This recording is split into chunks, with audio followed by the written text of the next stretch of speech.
Hey, welcome everyone. Today, I'm really excited to have Amberley Lago with us. She has an amazing story. I can't wait for her to share. First, let me share with you a little bit about her. She's a speaker, a trainer, a best-selling author, a TEDx speaker, and health and wellness expert. At age 38, her life was turned upside down. She was hit by an SUV while riding her motorcycle, 34 surgeries to save her leg from amputation. She's also diagnosed with complex regional pain syndrome, which is dubbed the suicide disease because of the excruciating pain. She knows all about how to strengthen resilience because she's lived it. Amberley has a best-selling book, True Grit and Grace, Turning Tragedy into Triumph. She also has a popular podcast, True Grit and Grace, that offers hope and solutions for anyone feeling stuck or living in chronic pain. She's been featured on numerous TV shows, podcasts, and publications.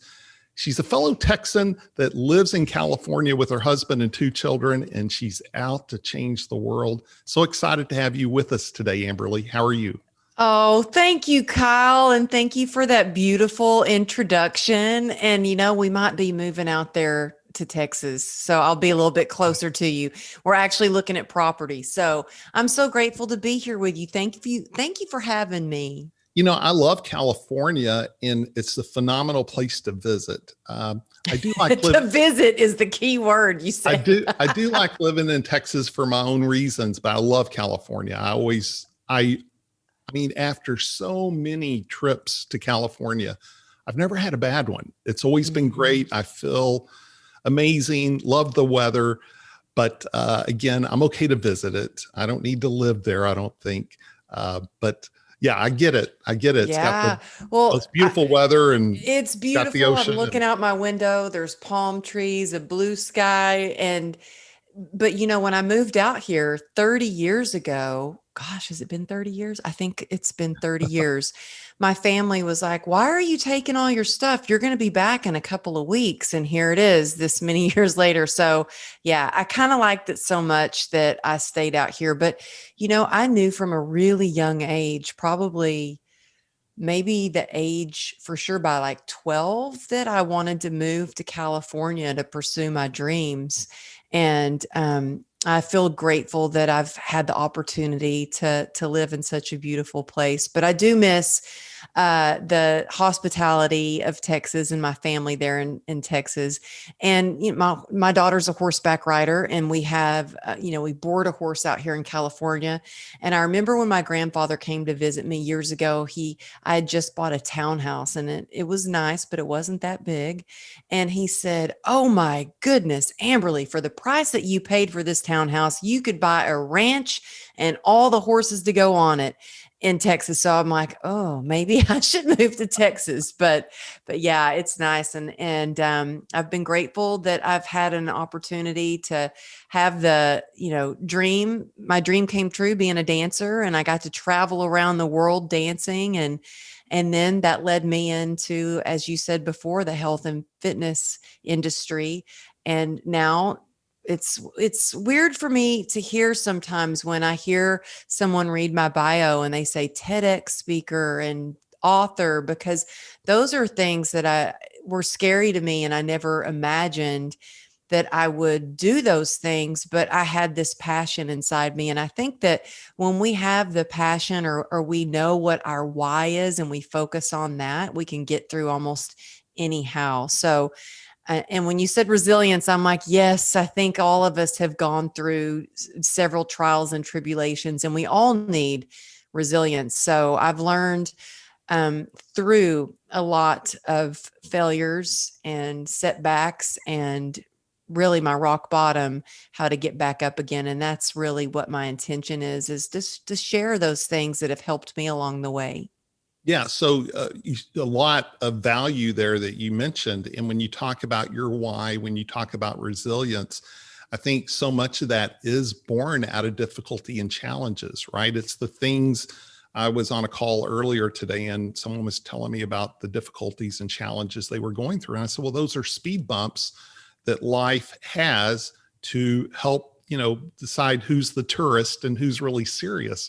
There's these series of hurdles and different things put in our path that challenge us to get better. And I know your story's incredible of what you had to go through and things you still deal with today. And so I want to dive into that. First, if you don't mind, though, I just when you mentioned you grew up in Texas, and talk a little bit about growing up and the things up until that led you to moving to California. And that might have been as a dancer, I'm not sure, but just give us a little bit of context Yeah. Well, from the early years. I think that I don't know if any of us have a perfect childhood. Mine was not perfect by any means. My parents divorced when I was 8 years old, and my mom remarried, and things were tough. I mean, it was a really tough divorce. I mean, I don't know if divorce is ever easy, but it was really hard. I became kind of the people pleaser of the family. I was the one who would communicate between my mom and dad. And then I ended up being sexually abused by my stepfather. That started at age 8. And by the time I was maybe 12 or 13, I actually it takes a lot of courage. There's a lot of shame when you're sexually abused. They make you feel like it's your fault. And um, I really thought he told me he would kill my mom, and I believed him. And so I didn't want to tell anybody when he told me not to tell, because I was afraid for my mom. I was afraid for me. I finally got the courage up enough to tell my dad. And I told my dad, you got to promise not to tell anyone, because he said he's going to hurt mom. And my dad didn't tell anyone. And it wasn't until I wrote my book and I wrote about the sexual abuse that my dad and I really have the most amazing relationship to this day. It was a very cathartic journey, and we were able to heal. And that lesson of when my dad didn't say anything, he said, well, you told me not to tell anyone. And so my dad is good on his word, but it was really a scream. It was a cry for help. Right. And when I didn't get the help, it made me feel, first of all, it made me feel not worthy enough that I was even worth protecting or coming to rescue. And then that thought led me to, well, I can rescue myself. I can defend myself. If I'm going to, I need to take care of myself. And so I stood up to my stepdad and fought him off one day. And that was the last time he ever physically touched me. The emotional stuff didn't stop, but the physical stuff did. And that really gave me the confidence in that I could take care of myself. It also led me and fueled my passion for athleticism. I mean, I became a really good runner in track. I set a record in Texas for running the mile. I'm sure that's been broken long ago by now, but I ran, and I'm so grateful that I had an outlet. I think it's really important for kids nowadays to have some sort of an outlet, because my little brother was abused as well. And I don't know the extent of that abuse, but my little brother didn't have an outlet, and he turned to some things that weren't as healthy. Whereas I turned to, striving to become a straight A student, and getting involved in everything I could in school, and doing everything that I could do to feel better. And that meant being at the dance studio all the time, and being, in track, being on the tennis team, all these things. My brother didn't have that outlet. So I had a place to go and work through anger and shame and rage sometimes, and those feelings of unworthiness, and build my self-confidence up. My brother, unfortunately, turned to drugs and alcohol, which I understand, because I did that later in life after my motorcycle accident. And so I think it's important to share that these things, to talk to your kids, to really listen, to pay attention to the signs. I mean, my parents did the best they could with what they had, and I have a great relationship with them now. And the hardest thing for me to write about in my book was the sexual abuse. And my mom, I gave my manuscript to my mom and my dad, and I let them read it before the book was published. And I just wanted to make sure it was okay with them, because I didn't want to hurt them. And my mom said, well, can you change? If I would have known, then I would have done this and I would have done that. And I said, Mom, but it's not a book about coulda, woulda, shoulda. It's about a book about this is what happened and this is what I did with what's left. And that right there, I want others to know that it's not necessarily, yes, bad things happen, things that happen that are not in our control, or, things don't always go as planned, but we always have a choice. And I could have easily gotten caught up in why me and played the victim. But when you stop and you go, well, what's next? What are my options? What are my choices? That makes you feel like the victor of your life. It makes you feel like you're not a victim, and it puts you in the driver's seat of your life. And so I think it's important to have those outlets and work through those things. And I have to say that I think that one of the reasons I was so excited to move to LA was not just that driving force, that passion to become a professional dancer and dance on those MTV music videos and do, infomercials and travel the world, but I also didn't really have a safe place to live. Hmm. And so it was easier for me to go, well, I worked 4 jobs. I taught dance. I was a lifeguard. I scrubbed toilets. I worked at this little place called the Cookie Jar, and I saved up $1,200, packed up my little Suzuki Samurai, and moved across the country by myself. I didn't have parents that were like, well, let's go find you an apartment, or here's some money, or here's a credit card. It was like, bye, you're on your own. Good luck. And so I knew if I wanted to make something out of my life, if I wanted to go after my dreams, nobody was going to do it for me.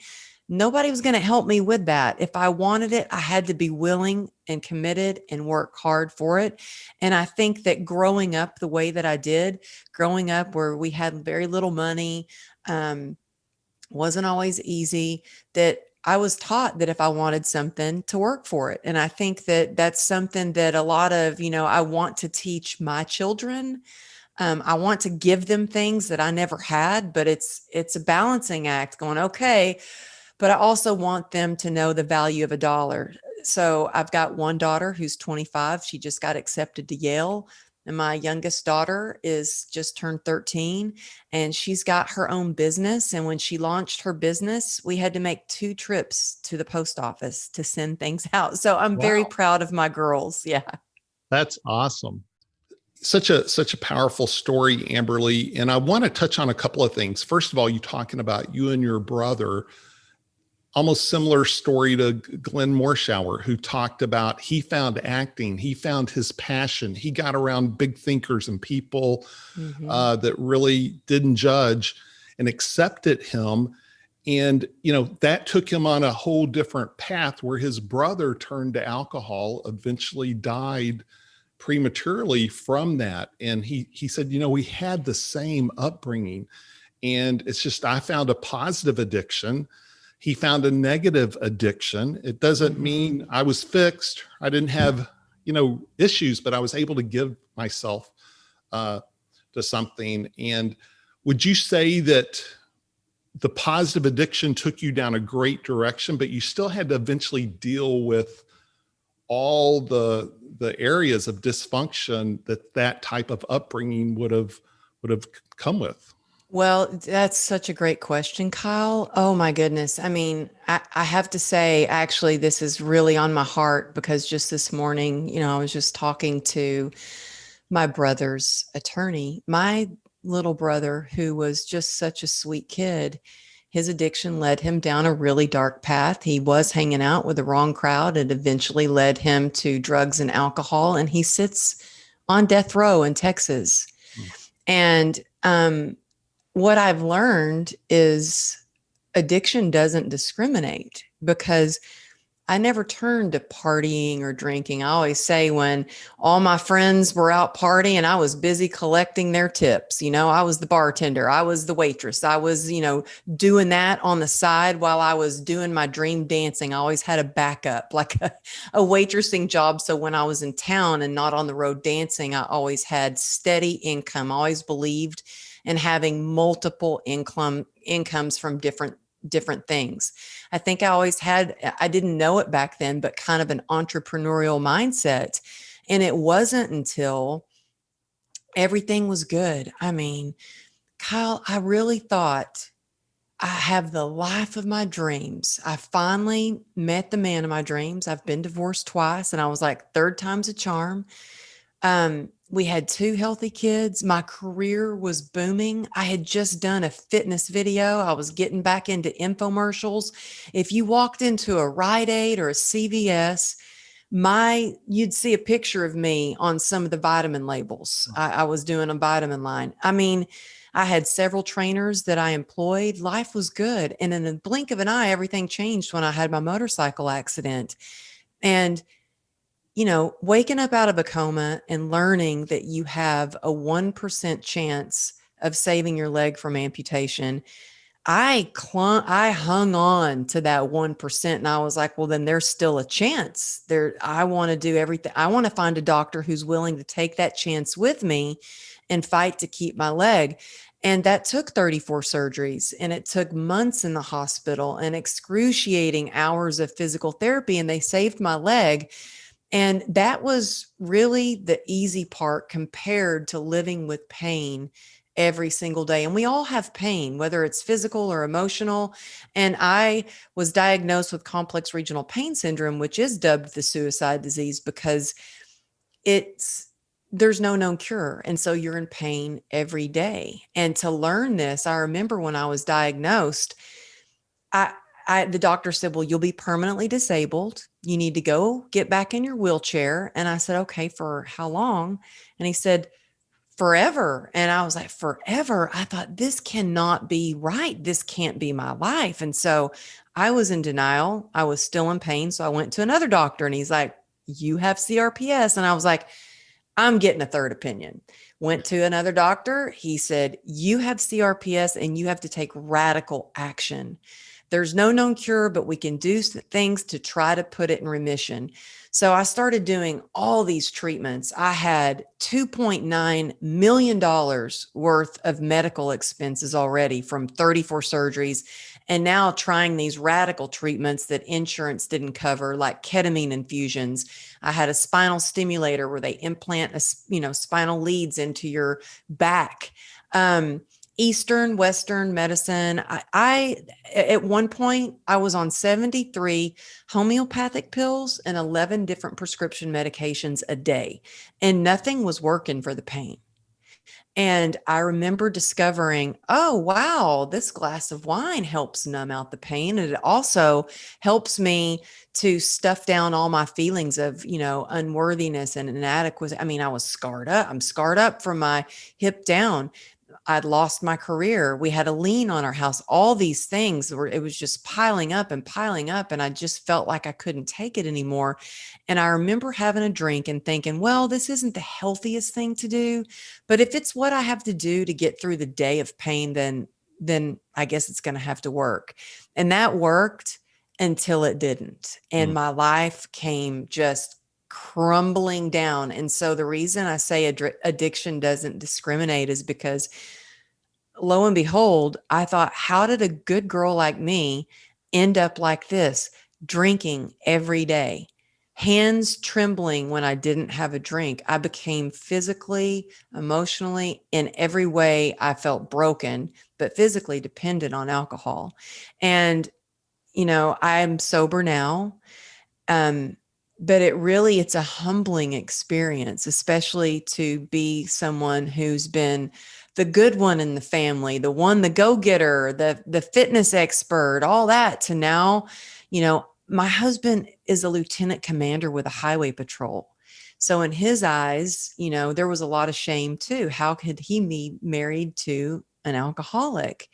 And it took me, oh gosh, years to even admit that out loud or tell friends. I wanted to make sure I had a lot of recovery under my belt in case I messed up or in case I couldn't hold it. And we're only human, Right. and we do the best we can every single day. And when I talk about resilience, it's like, resilience is, luckily, it's something we all have, and it's always there. We just have to learn how to tap into it.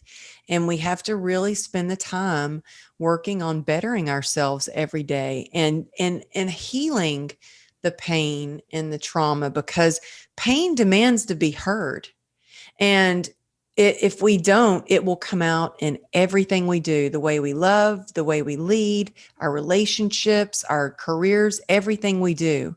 And so if we can slowly let those feelings come up and we can start to heal, then we can start to have a life of joy, and we don't have to go down a path of, destruction. And you know what? I chose alcohol. Some people chose food. Some people choose shopping or speed dating or porn or whatever it is, that quick fix. And if we do the hard things, the rest of our life is easy. But when we take that quick fix, that easy thing, the rest of our life is hard. Wow, powerful. And again, so many lessons. One is about empathy, right? Every time we have a difficulty, we get to, wow, see, okay, maybe that's what John's been going through that I couldn't see at the time. Or I remember when I felt like I was at the top of the mountain at what I was doing, I was very judgmental, very arrogant, judgmental. And then going through difficulties that life can bring your way just gave me a whole new level of empathy and perspective and compassion. And the other part of it is this whole thing about resilience, which I love you bringing that up, because I know when I sold my companies and retired, I wanted to be problem free. I thought, okay, that's what life's all about, not having problems, not having challenges. And every time there would be a problem, I wanted to fix it. I thought that's what my job was, fix problems. And finally, I started to realize no, problems are what make us better. Challenges are what confront us to go, like you said, discover the things that need to be refined in our life, or to find healing, or whatever it may be. And so to embrace the word resilience. Yeah. And if we can reframe failure, I was beating myself up for feeling like a failure and losing everything and hitting rock bottom. And it's like, if we can reframe it to a growing experience, like you said, it really spurs growth and so much when we have these challenges. And also, I think I have to remind myself to really enjoy the process and the journey and every single day. And going through a lot of tough times, like my accident and in recovery from, drinking and getting sober, has taught me that, transformation isn't about the destination. It's about the whole journey. And it's about the magic happens along the journey. If we're always looking for, oh, when I do that TED talk, or when I finish writing that book, or when I get verified on Instagram, or when I hit 1 million followers, or whatever the destination is, when I make $1 million or 2 or 3 or 1 billion, then we get there and it's empty. But if we can learn to find joy in the journey and celebrate our small victories along the way, I think that's where we find fulfillment. I think you nailed it. And that's, the word being present to everything we do versus being on the treadmill. So many people are on that constant treadmill, right? And so the practice of being present, I know I'm wired in my previous life for results. And I've had to rewire that to not focus on outward results as much as internal transformation. And so when I think of being present, you mentioned the pain you were going through, the condition you have. Is that still current? Do you still deal with chronic pain? Yeah, I do every day. I mean, I've definitely learned how to manage and get through it.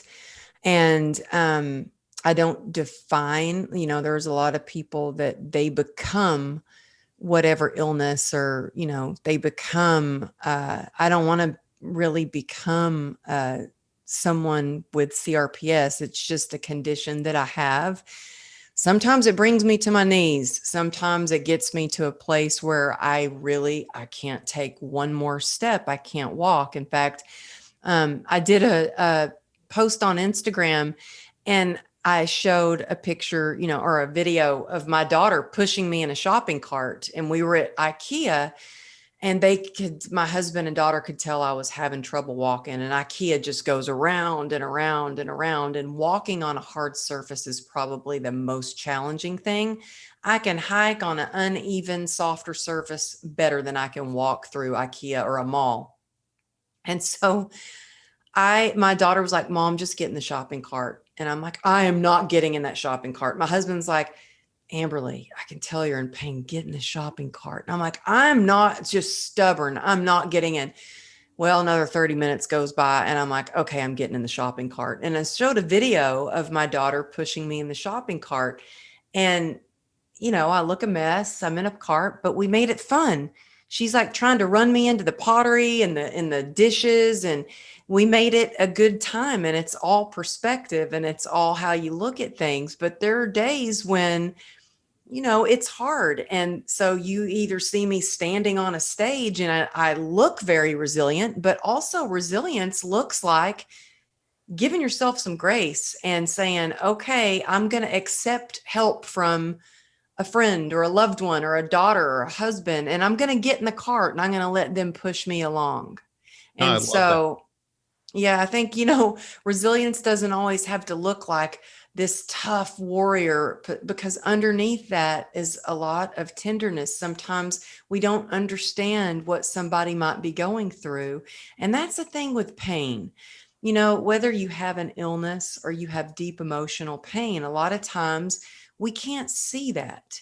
And so I think one of the things that's really helped me get through the pain is being of service to others and connecting with others.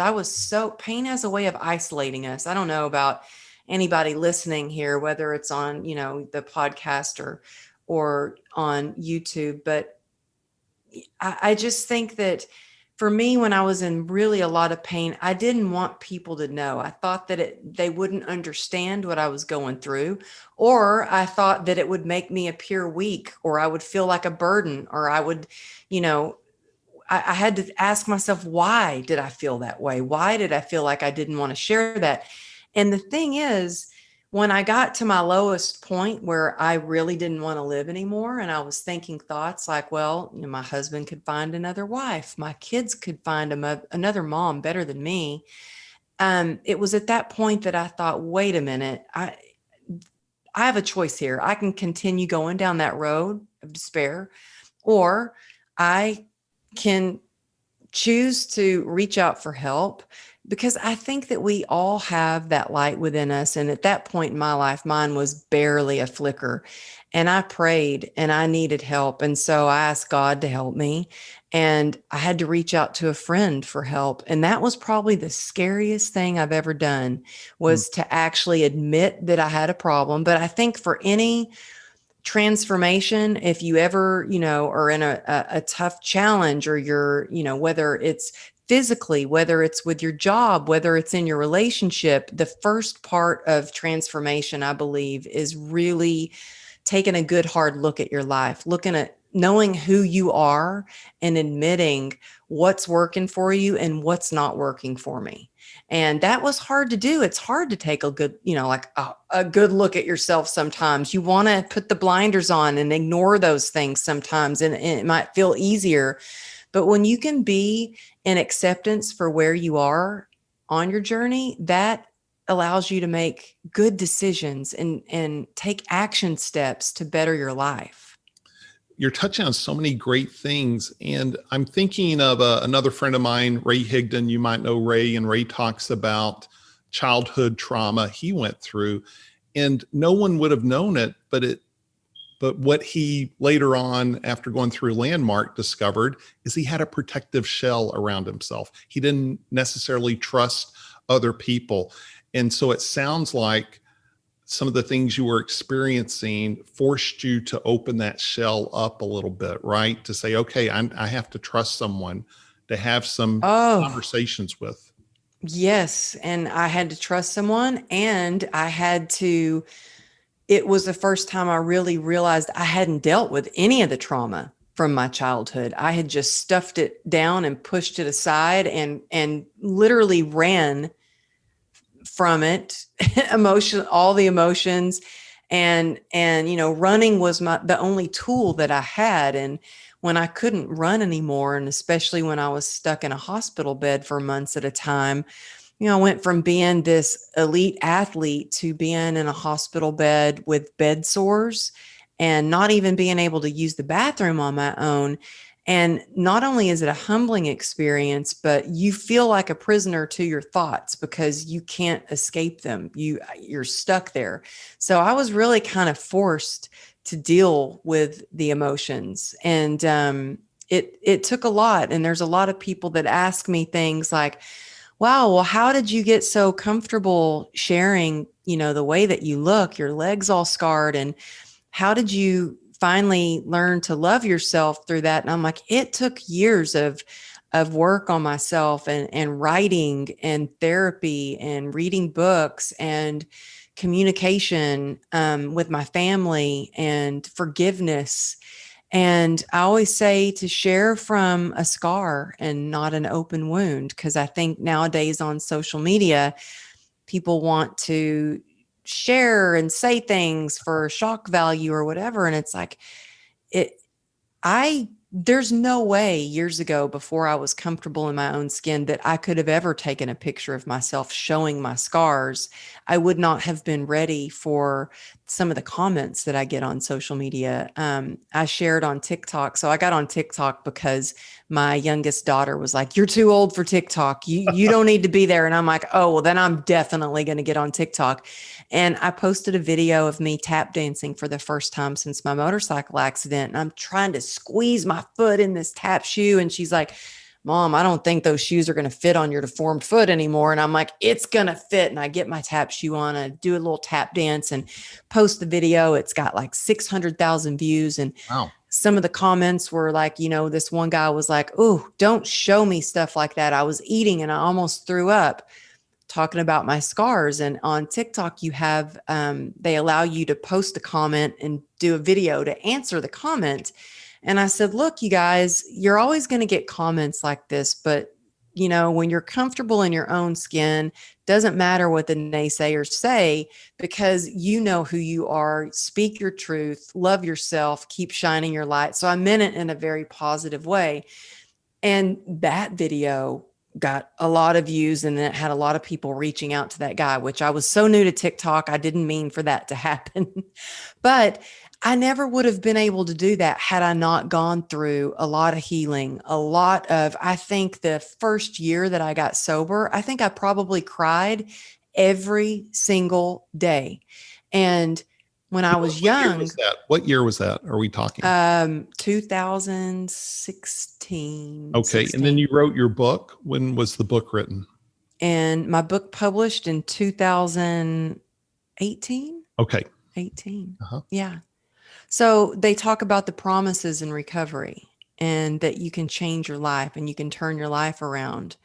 And I posted a picture of me before and after, and you can just see, I thought I was pulling it off, hiding that I was drinking every day. And it's like, no, it's pretty obvious. I was very puffy. I was sad. The light in me was, like I said, barely a flicker. And so I think that I share that because there's hope. And when I found hope, man, that's all you need is a little glimmer of it to carry you through sometimes. And I know a lot of people have struggled over this past year and a half with COVID. And a lot of people were, a lot drinking or eating too much or doing some unhealthy habits just to try to cope. But if you can reach out and to a community of people, of like-minded people, and make sure you're surrounding yourself with positive people, it sure makes it a lot easier. That's why I said, "Oh, I'm so excited I get to talk with you today, Kyle." I was like, it's been kind of a rough morning. I'm glad I get to see you. No, hey, thank you so much. And I know a lot of people that did really well during COVID in business. But if you pull back the curtain, some of those, I don't want to generalize, but some of them I know, they still haven't dealt with some of the stuff you're talking about, right? So there is positive addiction sometimes, just as you had so much success. Everything was going well, going amazing, but it took some challenges, and eventually they do come. those confrontations that life is asking us to deal with some things, right? And we got to go through it. And I love that you talked about the wounds and the scars, because we do books, and you're in my next book, Persistence, Pivots, and Game Changers, which is perfect title for your story. But we'll have oftentimes on the first draft people talking about major challenges, and you can almost hear they're blaming their ex, they're blaming their parents, they're blaming, there's some blame game, right? And I always say, well, that's the wound showing up, right? There's a wound that hasn't been dealt with, and it's almost a cathartic practice to be able to do it. And we don't try and correct them too early. We just start refining it, that this story is really not about your ex or your boss or the person that cheated you. It's really about you. And the goal is to get to that transformation, because when it's a scar, then it truly has, it's a lesson that you can teach. When it's not a scar, it's more like a blame game. And so, powerful distinction there about when we're carrying our wounds, we're really not able to help people with our story. Our story doesn't land as a lesson. Yeah. And look, I'm only human, and I mess up. I mess up all the time. My kids will certainly tell you that. So I'm sure my husband would too. But I think that when we can take radical accountability for our part in everything, and we can ask ourselves, what am I learning from this? Because I think a lot of times it's easy to say, oh, well, because this happened to me. And I remember being still in my hospital bed, and, people going, oh, aren't you so mad at the guy that hit you in the SUV? And I'm like, no, I'm not. When I wrote my book, the editor actually added in a part, and he gave me the manuscript, and I'm like, what is this? You added in this part about me being so angry. And I was like, but I wasn't angry in the hospital. He goes, well, you have to talk about you being angry, or people are going to think you're weird. And I'm like, well, but I really wasn't angry. And there's a whole process of healing. And I wasn't angry in the hospital. And he started talking to me a little bit more. When I was in the hospital, I didn't have time to be angry. All I had time to do was, I got to focus on how I can get through today and save my leg and not get an infection. Or today's the day I have to get through this 12-hour surgery and survive it and wake up. Like every day I had a very specific goal. And as the editor started talking to me, he goes, well, aren't you angry? I mean, come on, aren't you angry? Look down at your leg. You can't jump. You can't run anymore. You can't dance the way. You can't even point your foot. And he started and I was like, okay, you're right. Yeah, I'm angry. And I got angry. But I think that we all go through this process of healing, and everybody's process looks different. But at the end of the day, when we can go, okay, get out of that. It's okay to be angry. It's okay to feel like a victim, but just don't stay there.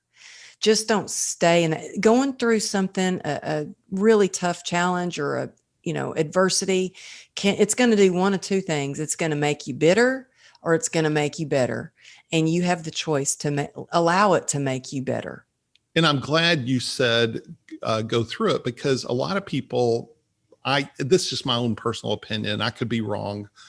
And I think everyone's different, but positive thinking, affirmations are powerful, and I believe in those, but it's also okay, and actually part of the healing process, to feel stuff, to own it, not to pretend it never happened, not to pretend you don't feel this way. I mean, when you're grieving, and it's going to take a little time, and you need to have people to help you get through that process versus pretending it's not there. And so pretending it's not there is what got me into making some really bad choices. So it's having a safe place, I think, with having the safe place, whether it's counselors, friends, people that can help you on the journey to really talk through that stuff and be able to be vulnerable, to be open, to be honest, and yet not be on social media, or being, I see a lot of people that are revengeful too. Well, we both know that doesn't serve anyone,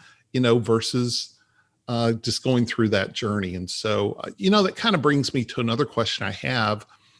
So still having to deal with pain at times, I'm guilty at times of being a warrior, worrying about things I can't control, right? Whatever that might look like. And my daughter, who's actually in the horse business, she might haul 12 hours straight, a trailer with 4 horses, leave Texas at 9 o'clock at night and head to Michigan.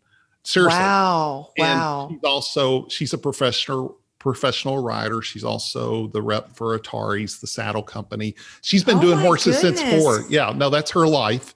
And I guarantee, I wonder if my daughter knows her. maybe now she's here in Texas.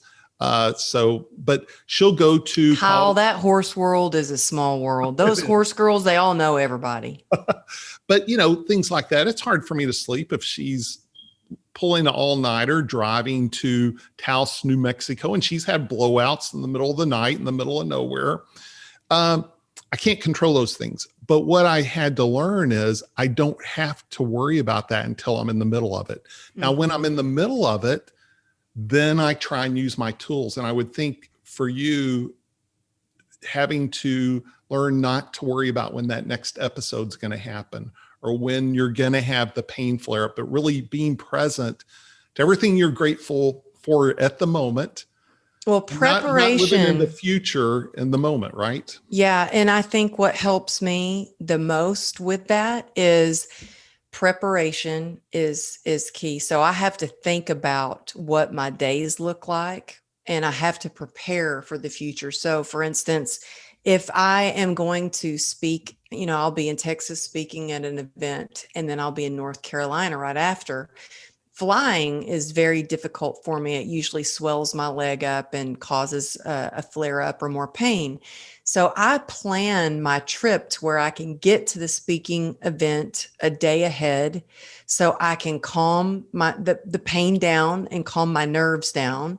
And then after, instead of flying from Dallas back to LA, then back to North Carolina, I'm going to take some time, a day extra in Dallas, and then fly. So it's all about preparing. It's what I wear. It's what I eat. It's my morning ritual. And I say ritual because I think it's time, that time is special. It sounds so much better than routine. So I say ritual because it's time. My favorite time in the day is my morning ritual and my nightly ritual. And then as you were talking about, just being in the moment, I think the thing that helps me the most with taking worry or anxiety away is prayer. And so my favorite prayer is the serenity prayer, which is, grant me the serenity to accept the things that I cannot change. And I have a little thing here, and change the things I can, and the wisdom to know the difference. And so I even have this on my desk because it's my favorite prayer. And prayer helps. Reaching out to someone else to ask them how they're doing helps. And, I always ate healthy when I was a trainer, but being diagnosed with a disease, I had to really clean up my eating. And I remember going to a doctor. I was having one of the surgeries on my knees, and he said, well, it's a good thing that you really watch your weight, because your leg probably wouldn't be able to hold you up if you gained more weight. And so one of the medications I'm on is the main side effect is weight gain. And a doctor told me something that was very empowering. At first, I didn't want to hear it. Then I was like, ooh, what can I learn from that? How can I use this to my advantage? And I said, look, I don't want to take any medication, but this is the medication they've given me for this nerve disease. And I said, the main side effect is weight gain, and I don't want to gain weight. And he said, well, that's really up to you, isn't it? It's about what you eat. You might have to eat less. You might have to eat less often. And I thought, wow, well, I'm in the driver's seat. So I have to take this medication, but I choose what I eat and what I don't eat and how healthy I'm going to be. So we always have choices. Sometimes we feel like our back's up against the wall, or, things happen and we don't have a say so, or we don't have a choice, but we always have a choice in how we feel and how we decide to go with our day, with our next steps, with what we're going to do with whatever is going on in our life next. Love that. I just had Glenn Morshower on the podcast, and he talked about the serenity prayer. And he said, I got one just little change. He said, I'm a contrarian, and I'm going to be bold enough to suggest a one letter change to the whole prayer. And he said, it's God grants me. And he added an S to grant. I love that. It's like, why would God make us come beg every day? Or why do we have, it's like God grants me. And so I really love that distinction he gave. Should I add a little S? I should add a little S to my sign here. Maybe ponder it. So when you're talking about, we're in the driver's seat, and this, we'll wrap it up on this. As a TEDx speaker, as a professional speaker, as someone with a podcast that influences a lot of people, a big presence on social media, what is the feedback you get the most from people on how you've helped them or empowered them? What is about your message that you feel like has the biggest thing that resonates with people? I think it's hope, because I remember when I was first diagnosed, the worst thing that I did was Googled, what is CRPS? And it was not good.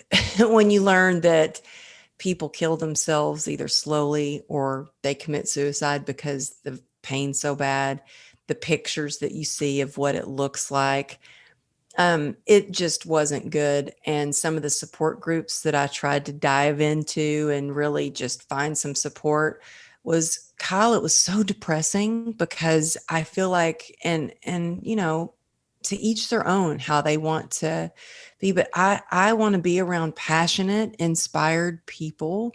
And the groups that I happened to find weren't. They were and look, it's okay to complain. We all have days, but I don't want to complain. I want to focus. I feel like as long as we acknowledge something, but then don't get stuck there and do things to make it better, it's okay to complain. But I didn't want to be around people that were just doggy downers. I want to be around the puppy uppers. And so I think a lot of people that meet me, there's two things. I either really piss them off because I'm a mirror to themselves, and they're like, oh, you must not have CRPS because there's no way you could work out with CRPS. Then I have other people that are in tears of gratitude saying, thank you. Because of you, you were the first person I met that works out, that gets on stages, that does something with her life despite having CRPS. And because of you, I'm going back to school. Or because of you, I moved out of my parents' house and I got a job. Or because of you, I started working out. And to me, that makes all the fear of getting on that little infamous red circle and speaking is like totally worth it when I get feedback like that, where I give people hope. Wow. And, we've used the word resilience a lot, but how much would you also say it's mindset? You have to have a certain mindset, and talking to people out there that are going through difficult circumstances, difficult challenges. How much of it is mindset?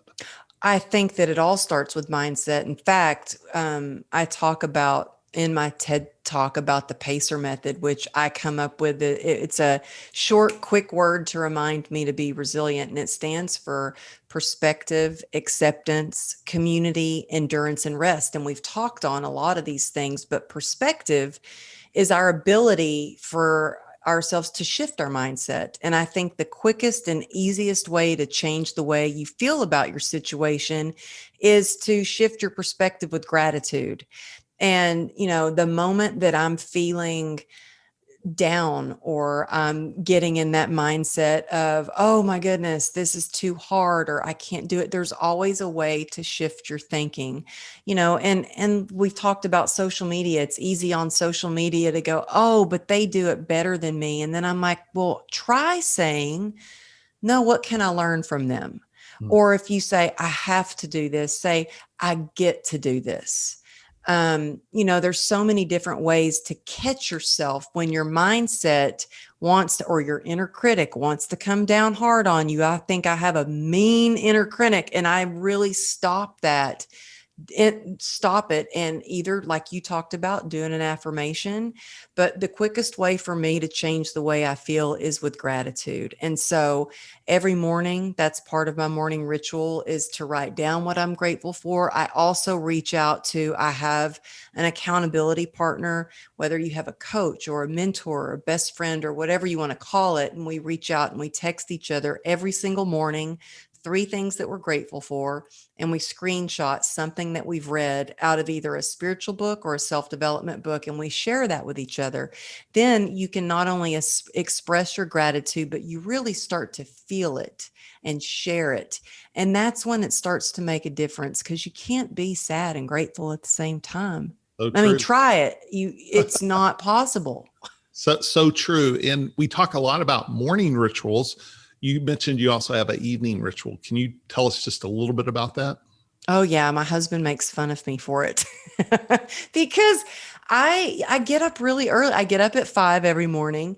Okay. And so at night, and sleep is so important in Yes. order to be resilient. That's the last part of Pacer, is rest. And I learned that the hard way, that in order to be resilient, we really sometimes have to strategically stop and find times to rest. And we have to, get good sleep at night. And for years after my accident, I did not sleep. I was up and tossing and turning every night. So I am really intense about my morning and my nightly ritual. In fact, the other night, my nightly ritual is, I make some tea, I take a bath or a shower, I make some tea, I dim the lights, I light some candles. So I start letting my body know that, okay, it's time to start shutting down.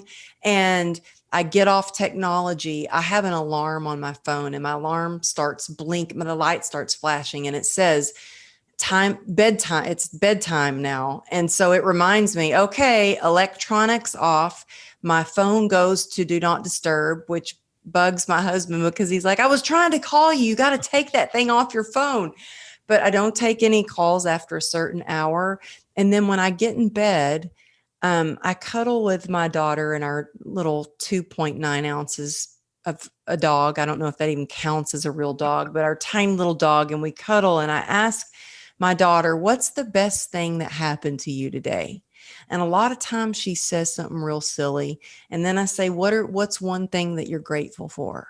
And I think that what we think of at night, it really goes into our subconscious, and it sets us up for a great day the next day, And so I think that nightly routine is really important as well. And, the other night, my husband was like, I was like, come on, y'all, it's time to wind it down. And he's like, wind it down? What is that? And I'm like, y'all are horsing around. I need to go to sleep. Like, I've had my tea. The lights are off. It's bedtime. Yeah. Well, hey, I love that. And so, Amberley, thank you so much for your time today. If people want to get a hold of you, I know you have some cool resources they can access. What's the best way? You can find free downloadable resources at amberleylago.com. It's AMBERLYLAGO.com. And also, Kyle, if your listeners, I just appreciate you having me on. If they want to get a free downloadable playbook, just text me the word grit.